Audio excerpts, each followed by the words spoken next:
Welcome back, everybody. Holiday Doc here, bringing you the last of the Toshiba finals. This is up against Windsor MLG, and like I kind of explained in the last video I posted, this kind of started off great, ended terrible.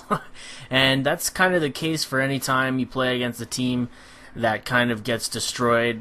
The excuses come rolling, the flames start boiling, and it's just bad news from there on out. And, 30-second flag cap, that should pretty much show you exactly where this game's headed, and I think I answered the phone right there. But anyways, I'm continuing to just be able to move freely throughout map here, and they do have somebody camping a ridiculous corner. Popular corner, yes, but not in the MLG game types. More of a public room position that guy was using. Not really effective off after the first time it's been used, and it's kind of an, I wouldn't say noobish spot, but it's definitely not effective against, top or at least decent teams, because people start to stun check it and then nade it almost every time they head towards that direction, and it kind of renders it completely useless. If you are going to stick a man permanently on defense, you really need to maybe think about third story, top level, or even second level, watching through windows, or even behind milk van, or behind red side. There's so many better positions to stick somebody in if they're going to play perma defense, and I really don't agree with playing a dedicated defender on CTF anyways, just because it leaves your offensive team down one very important spot on the map. And a perfect setup is a three-man middle, and then the one guy, your objective player, running flag. Right here, get caught reloading. Tried to hide behind there long enough to kind of just keep myself unnoticed, but he does get lucky. Sees me, sees Crush, grabs the flag, but gets shot down halfway back. We are able to pick that. Oh no, never mind. Haha, I thought we did shoot him. We did not, and he does get the flag cap on us. So, a bad case of bad timing, bad reloading spot, bad on my half all right there. Could have been avoided a lot of ways if I had maybe backed up into office instead, tried to reload, or even just pulled out my secondary and hope for the best. But I really like to, before I head back for the flag, make sure my secondary and primary are both reloaded and ready to go, easy to swap out. This guy choosing to run through Building 2, pausing in the middle behind barrels, able to pick me off as I'm trying to switch up my direction and not try to run the same route every time. Avoiding those stuns as much as possible. As an objective player, there's nothing more frustrating than getting stunned and stunned and stunned. Here was a bit of a bad case of no callouts. My teammate did die right here. I didn't get any callout saying they were in Building 2.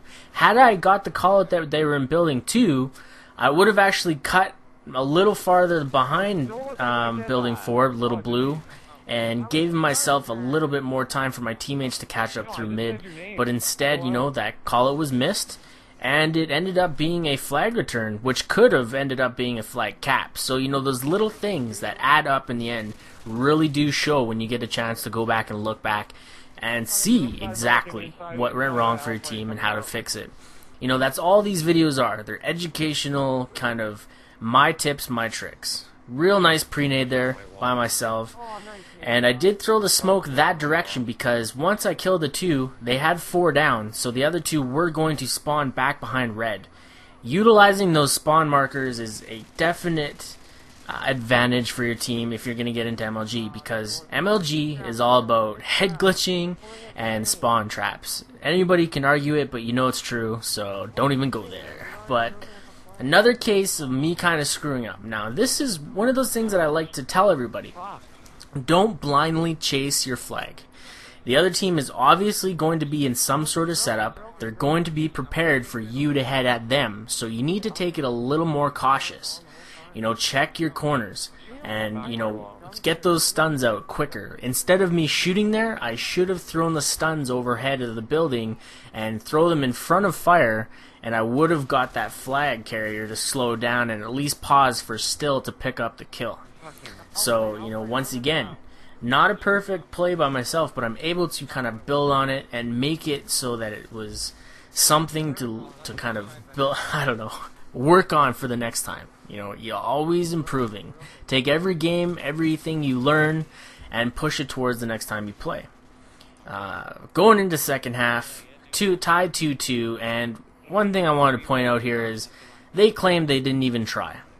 Now, I'm not talking any sort of shit, and there's only one decent player on that team, and it's Hydrotacular.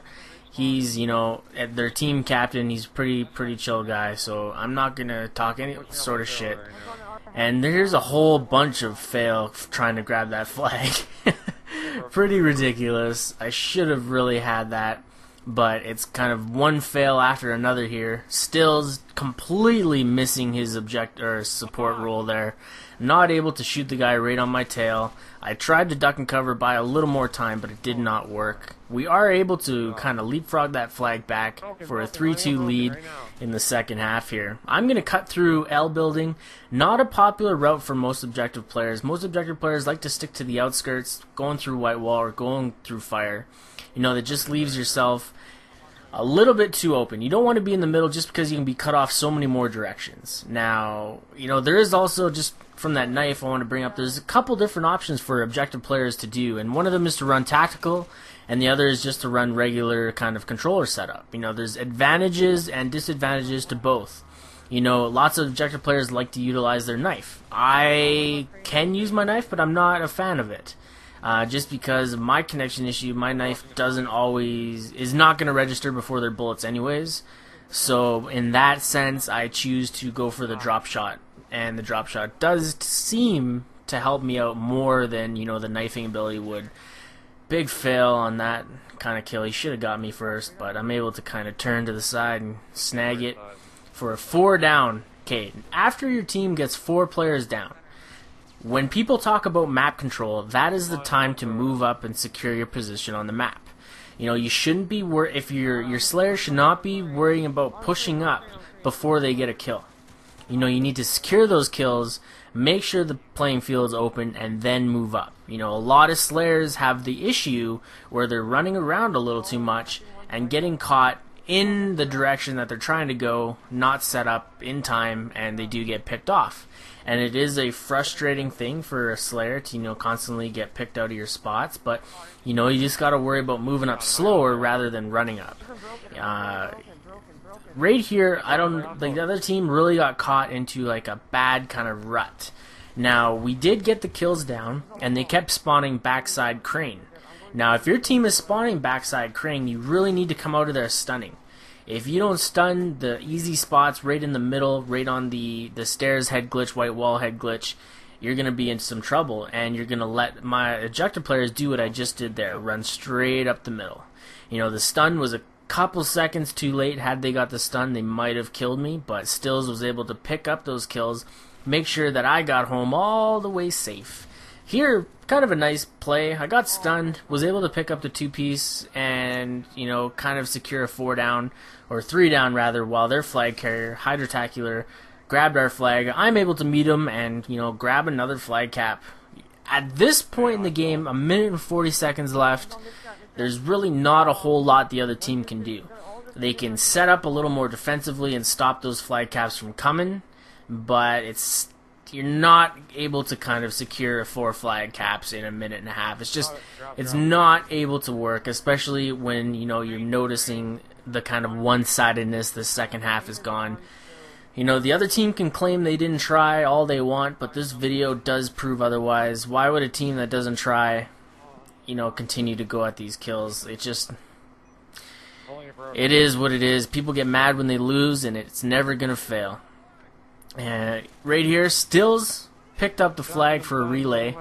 Now, instead of me running left side L, I really should have met Stills in the middle because he was running sleight of hand and he bit slower, so I could have backed him up and secured that flag cap, but, you know, that was a mistake of mine, and I'm able to kind of call it out and make sure it doesn't happen again. People claim that I'm terrible at this game, blah, blah, blah, blah, blah. People talk shit on my videos all the time, but I don't care. This is educational. I do what I can, and I want to be the John Madden of COD. You know, I want to find out all the plays, the good stuff, and I'm going to bring it to you guys to help you improve your gameplay and to help you improve your team and get you into competitive gaming. You know, I'm tired of seeing public stuff, and it's just not fun for me anymore. That's why I'm here, bringing you the best of the competitive world. So that's the end of this video. Diverse is on our team telling us how bad we are. Good story for him. Holiday Doc, I'm out.